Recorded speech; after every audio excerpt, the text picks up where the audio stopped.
Adversity is one of life's fundamentals. It's impossible to avoid, no matter what path you've chosen to cut across. Starting a business from the ground up necessitates a significant amount of effort and actions. The life of an entrepreneur is not easy. Overnight successes are rare. The journey is long and arduous, filled with challenges and setbacks. Hey guys, welcome back to Puhunan Power Podcast. We walk the talk, giving people hope amidst trying times with small actions yet powerful impact. This is your host, Julia, aka ang Pinay #Pusong Entrep.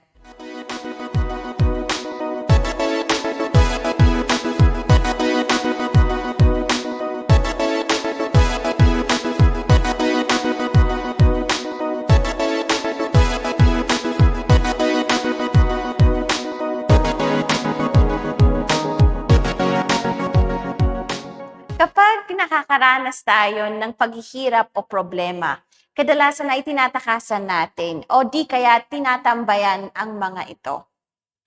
We practice any number of non-adaptive coping mechanisms to make us feel better about our miseries.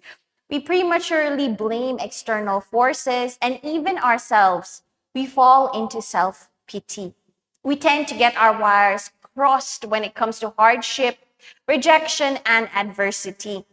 The issue is that we give up our focus on control to our circumstances.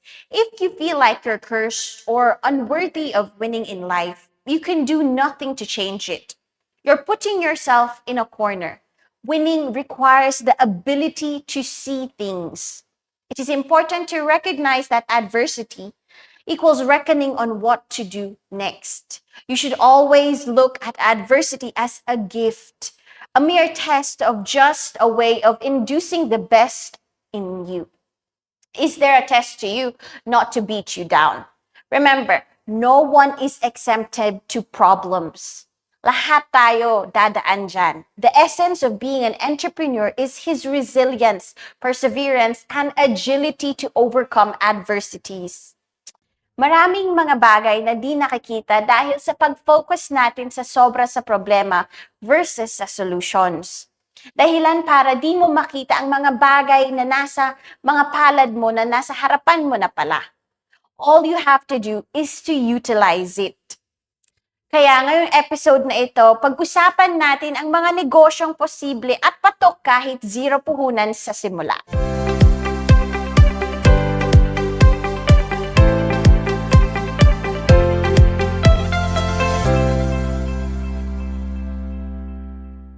Sali kayo sa usapan natin ngayong araw. We will talk about the things na akala natin wala lang pero meron pala at meron talaga. Ito ang mga negosyong mula sa walang hanggan makawala. You've probably heard the saying, it takes money to make money. While there's some truth behind that phrase, it's not a golden standard. There are plenty of ways you can start and grow a successful business without spending a cent.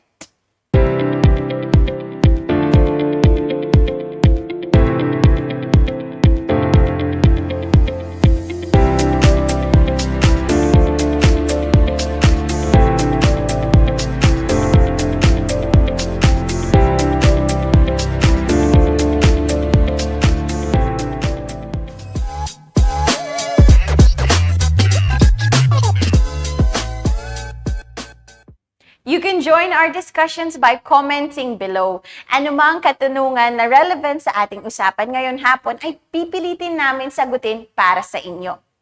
The brilliance of focus and perseverance ay tunay na di matatawaran. Mula sa kauna-unahang episode na naihain na namin sa inyo, ay nasaksihan nyo ang mga masikap naming pagbibigay ng mga tips, mga wais na diskarte, at mga kaalamang tunay na makakatulong sa pag-angat at pag-level up nyo sa buhay. At ngayon, nasa 12th episode na tayo. Natunghayan nyo na marahil ang mga negosyong patok mula sa 5K hanggang sa 50K na puhunan. Paano naman kaya kung ngayong hapon naman ay simulan natin ang napakagandang twist sa tatlong mga negosyo na pwede kang mag-start sa wala. hanggang sa may pagsimulan kang mas pinalaki ang pinakalaking 100K na puhunan. Tutukan 0 at 100K. Paano? Power up ka sa instant 100,000 para sa #pusong entrep. Abangan ng Batch 3 ang superpowers para sa puhunan na mag-a-upgrade ng buhay mo. Narito na ang mas pinabonggang 100,000 para sa iyo. Di ka pa ba sasali? Tara na, join na!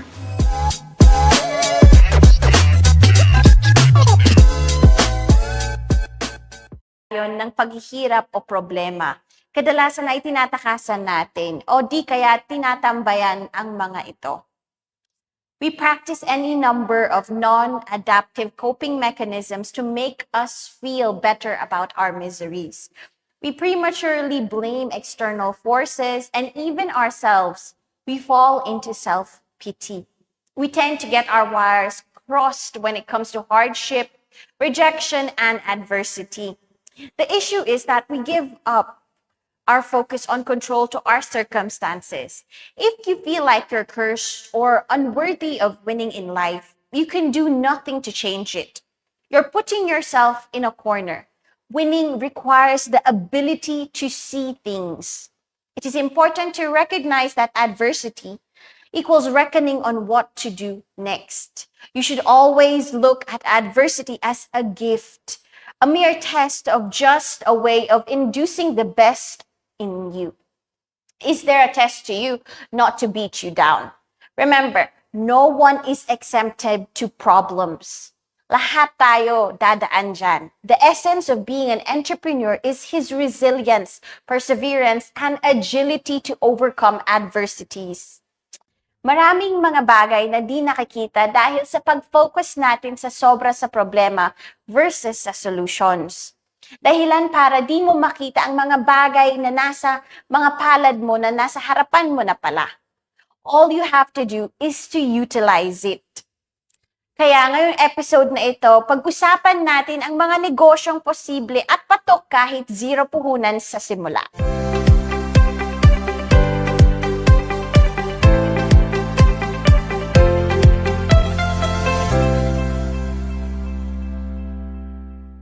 Sali kayo sa usapan natin ngayong araw. We will talk about the things na akala natin wala lang, pero meron pala at meron talaga. Ito ang mga negosyong mula sa walang hanggan makawala. You've probably heard the saying, it takes money to make money. While there's some truth behind that phrase, it's not a golden standard. There are plenty of ways you can start and grow a successful business without spending a cent.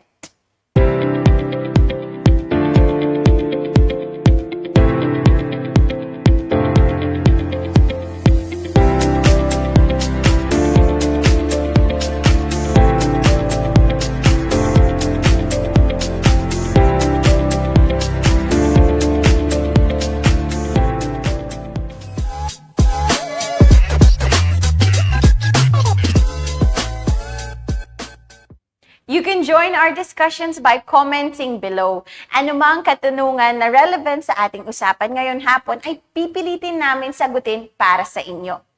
The brilliance of focus and perseverance ay tunay na di matatawaran.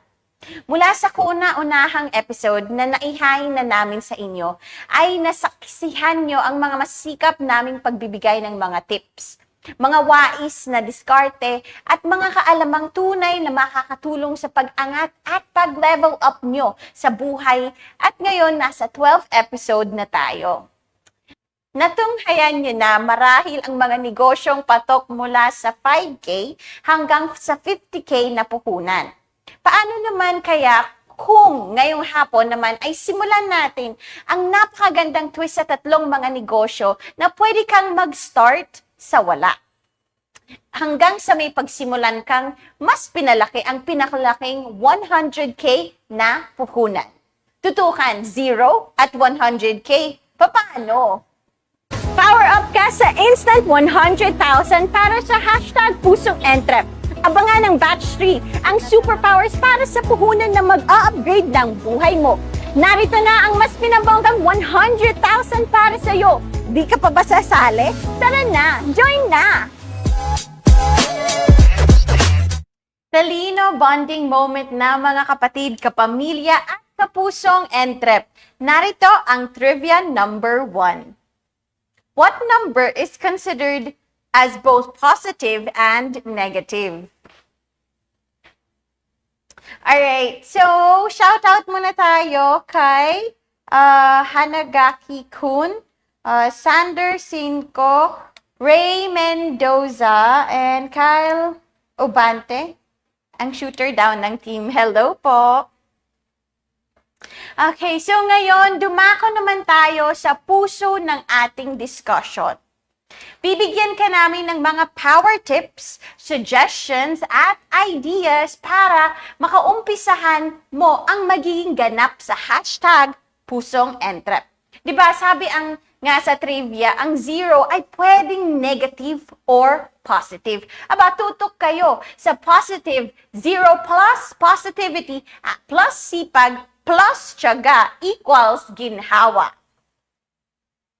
Alright, naranasan mo na ba na maghanap ng mga bagay na akala mo sa labas lang ng bahay mo makikita?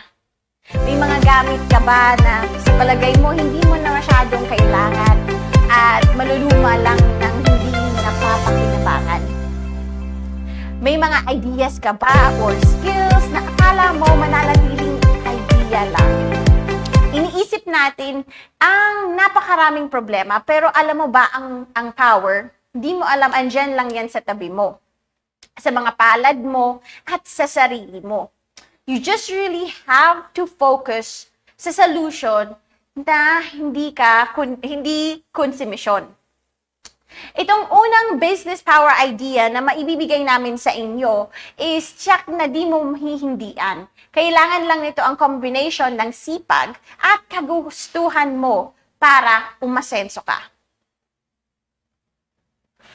Okay? So, our first one is pre-loved items. Okay? Pre-loved items mo, ng kapitbahay mo, ng mga kaibigan mo at mga kakilala mo, i-convert natin to sa negosyo. 0 to hero. At tatawagin natin tong pre-loved shop. Ito ay paghahanap at pagbebenta ng mga gamit na nagpapasikip sa bahay nyo, lalo na sa mga aparador nyo. Kung may mga gamit ka ng mga kasama mo or sa bahay ng kaibigan mo, mga kapitbahay mo at mga kakilala mo na hindi naman ginagamit, at di naman mukhang luma at maganda at maayos pa ang kondisyon, maaari mong itong pagsama-samahin. Diba? Dito ang nangunguna dito ang mga damit, ang mga bags, yung mga accessories na hindi mo naman ginagamit. Kaysa naman isipin mo, ay maluluma lang to. Eh, bakit naman ayaw mong gawin? Ayaw mo na lang ipunin muna, isa-isang lalagyan, tanungin din ang mga kakilala na gustong ipabenta ang mga pre-loved items na meron sila.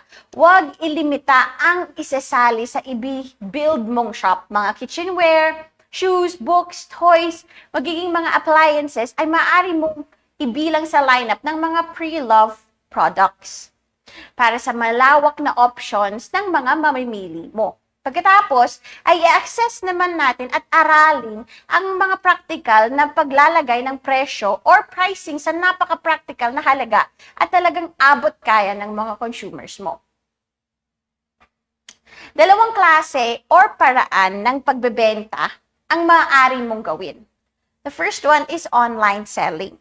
Na-discuss namin ang online selling sa aming episode 10 at social media marketing naman sa aming episode 11. These episodes will surely guide you kung paano mo magagamit ang strategy na ito.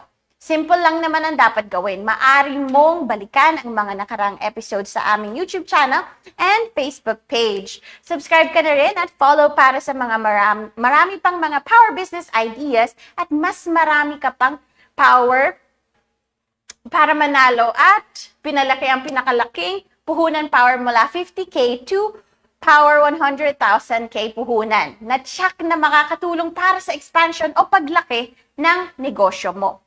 The second one that we have is offline selling. Ito naman ay ang traditional ng pagbebenta ng mga products mo. Maaari mong magawa sa isang space ninyo sa bahay or sa garahe nyo. Marami din ang space malay mo din sa space ng best friend mo at ng mga kapatid mo. The third one is online and offline combination. Pinaka-epektibo to. At 100% sigurado wala nang lalakas pang puwersa sa pagbebenta ng gamit sa parehong paraan. Win-win solution ang paraan nito. Sa mga bagay na ito, syempre, covered ka na pagdating sa knowledge power.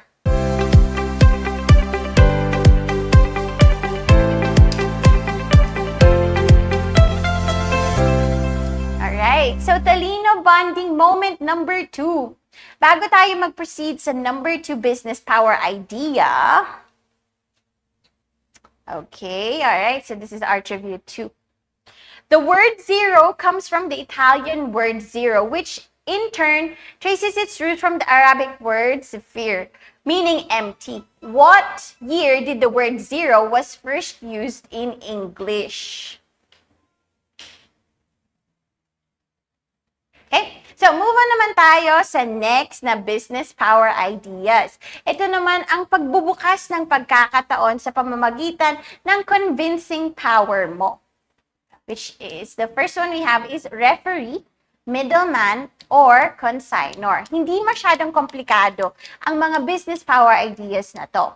Kung may mga kakilala ka na nagpapabenta ng mga ari-arian, mga kagamitan, iba pang food products, gadgets, or frozen foods na maaaring mo makuha ng consignment o mapagbenta o makapag-refer ka at magkaroon ka ng commission mula sa mga pagbebenta mo.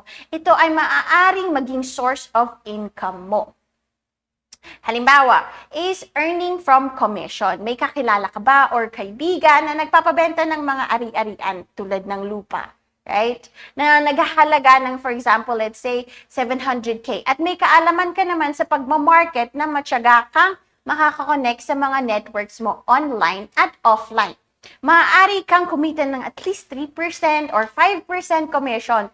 Ito ay 35K sa 5%. O, di kaya naman sa 21,000 na 3%. Na makakadagdag pa sa'yo sa buwan ang kita mo ng property consultant ang dating mo. Ang sipag mo at kagustuhan ang kinakailangan na mas posibleng pag-asenso. The next one is consignment. Alright? Maghanap o magtanong kung ano ang mga kumpanya ng frozen foods, beauty products, gadgets, at maaari pang product and brands na nagbibigay ng consignment or agreement. Ito ay di kinakailangan magbayad upfront para sa brands or products na ibibenta mo. Dito ay zero puhunan ka. Ang power ay manggagaling sa abilidad at sipag at tiyaga, ganun pa rin. Ito ay maaaring gawin ng offline or online. Kasama ito ang sa konsepto ng reselling na alam nating trending dahil sa napakaraming social media platforms na maaaring mo magamit bilang market space mo. Success depends on your passion, depends on your dedication and willingness to learn.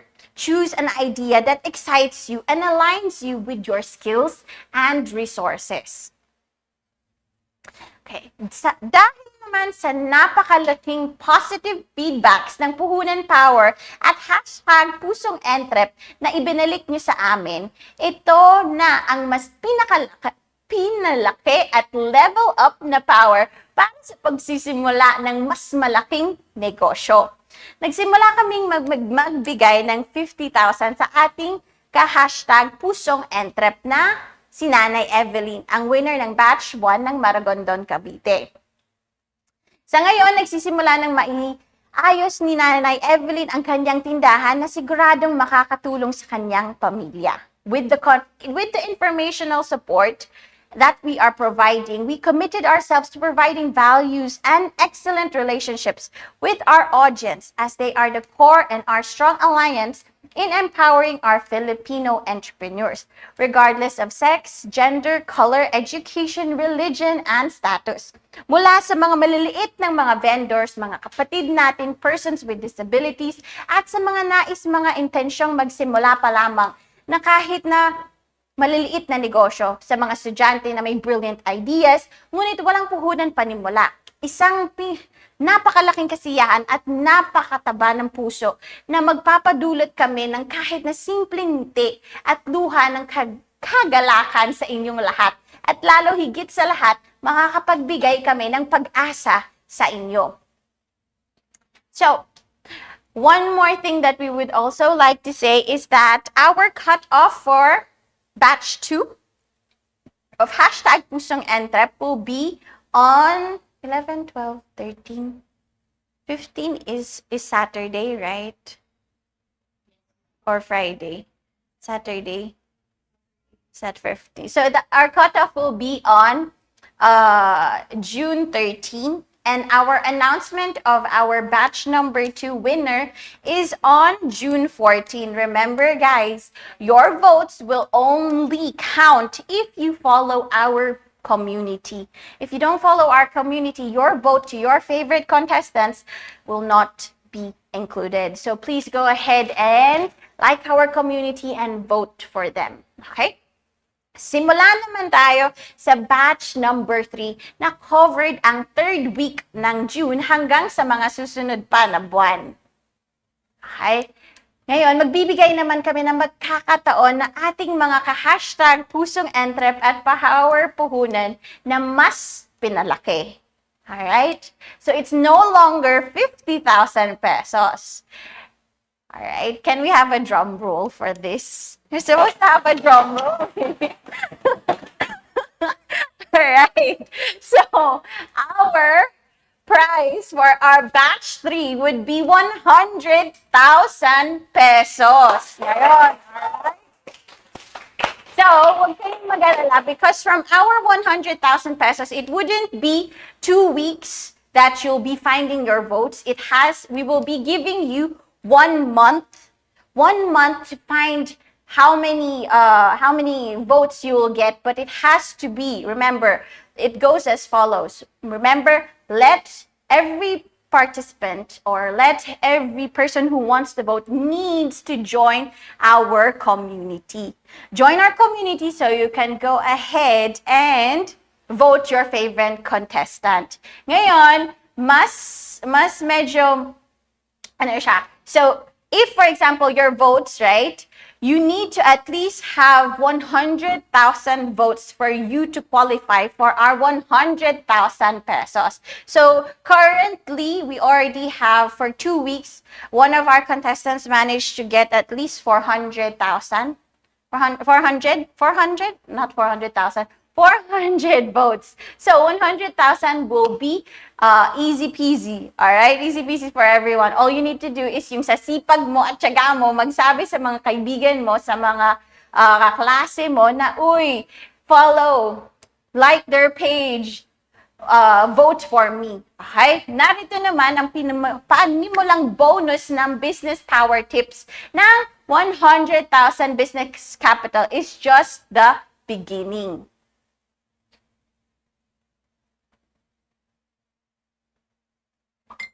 Okay, so we've got you here some simple steps that may help you choose which one is best for you and your circumstances. Number 1, start with something you already know how to do. It is better to choose a business that aligns with your skills, sets, or experiences, hobbies, or interests, right?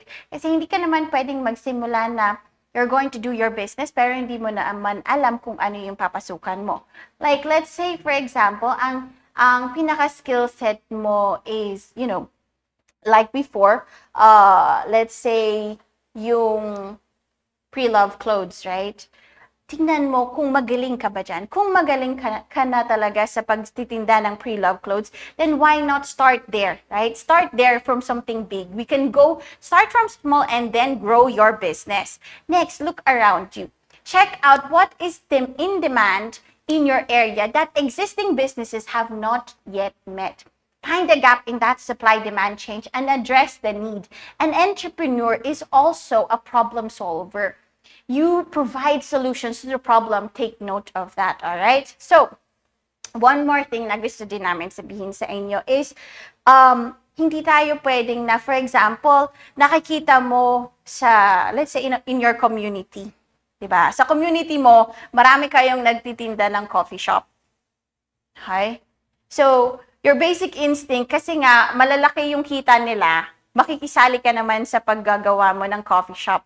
Alam mo na, overcrowding na kayo sa pagtitinda nyo ng coffee shop. You have to think outside of the box. Look around you. Ano ba ang mga kailangan ng mga consumer mo? Ano ba yung pwede mong ilagay instead of coffee shop na maa-attract yung mga customers mo sa'yo? Kasi, what is the difference between you tapos yung mga nagtitinda ng coffee shop doon? What makes you special?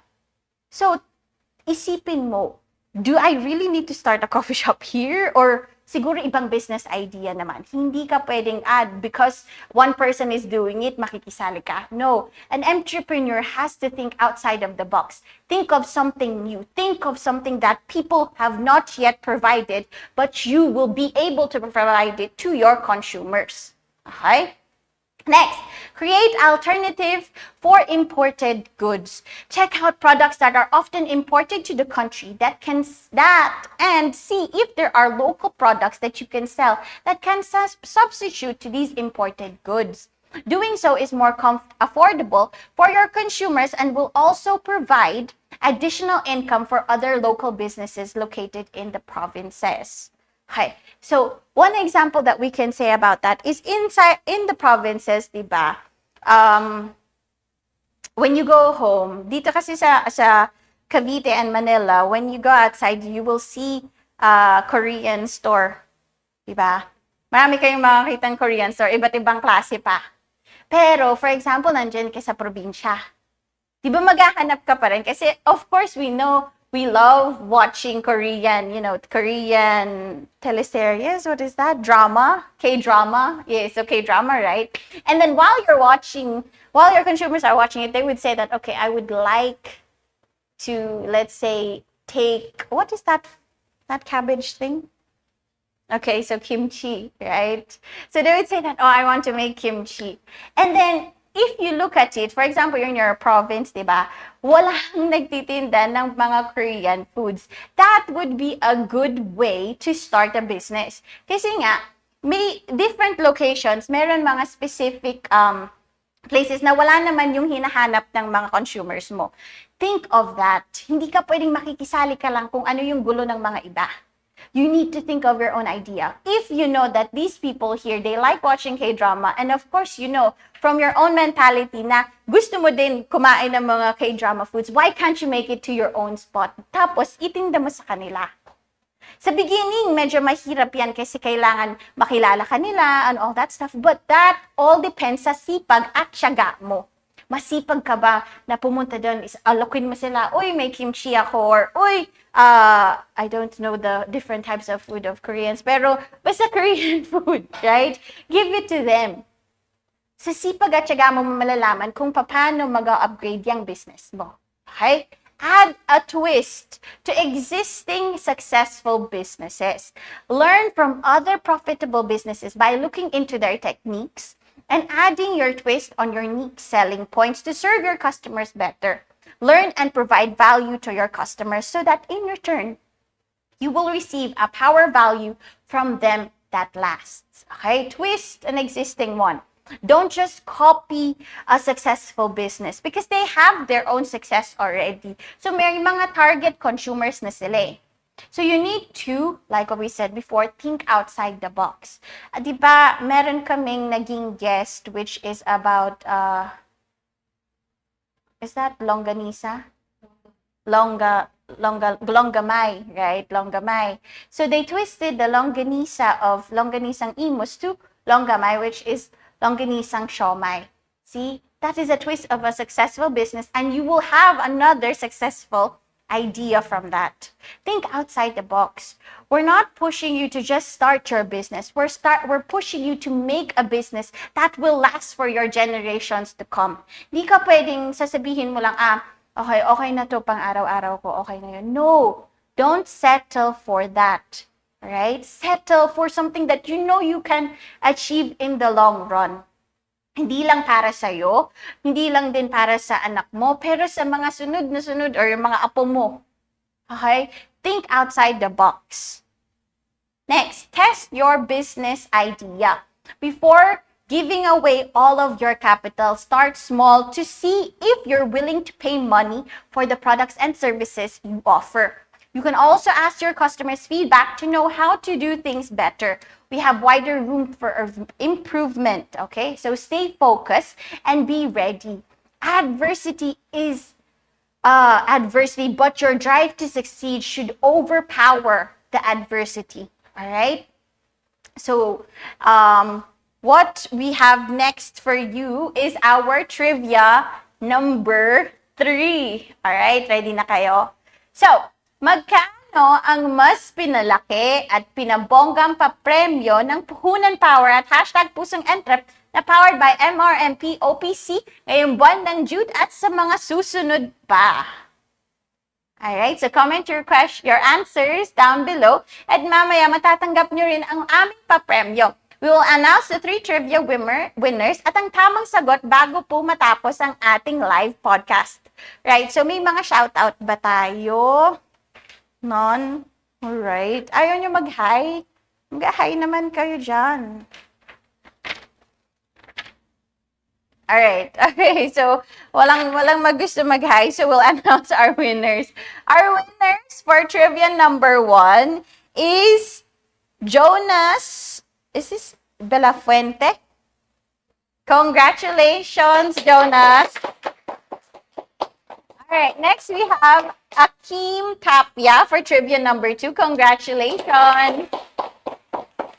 For trivia number 3, we have Hanagaki Kun. Alright, congratulations po. Okay.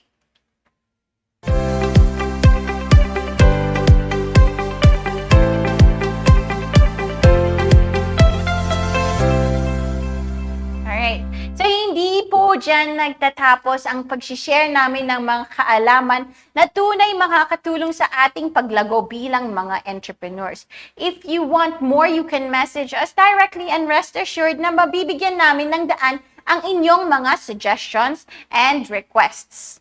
Okay? Pero bakit nga ba at paano naman sumali sa hashtag Pusong Entrep pandagdag puhunan power ng 100,000 pesos? Okay, kung paano naman ang mechanics para makasali sa hashtag Pusong Entrep ng 50,000 pesos, ay ganun din at walang pagbabago. Kaya't napakadali pa rin pong sumali. Kung hindi ngayon, kailan? Ano pa ba ang hinihintay mo? Sali na. Alright? How to join? Here's how.